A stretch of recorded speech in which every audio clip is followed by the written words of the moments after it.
Začelo se je 20. apostolsko potovanje papeža Frančiška v Kolumbijo.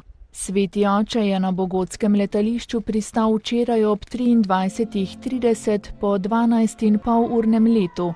Današnji dan je začel z vljudnostnim obiskom pri kolumbijskem predsedniku Calderonu in srečanjem s predstavniki oblasti. Okoli 750 predstavnikov kolumbijskih političnih in verskih oblasti, diplomatskega zbora, podjetnikov ter predstavnikov civilne družbe in kulture se je zbralo na trgu pred predsedniško palačo.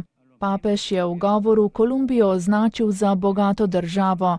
Z naklonjenostjo je spregovoril o njenem prizadevanju za dosego miru ter opozoril na revne sloje kolumbijske družbe. Srečanje s predstavniki kolumbijskih političnih in verskih oblasti, diplomatskim zborom, podjetniki ter predstavniki civilne družbe in kulture je potekalo na trgu pred predsedniško palačo.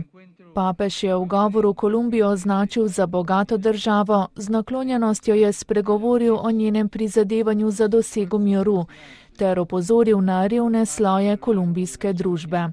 Kot je povedal na začetku govora, v Kolumbijo prihaja po sledeh svojih predhodnikov, blaženega Pavla VI. In svetega Janeza Pavla II.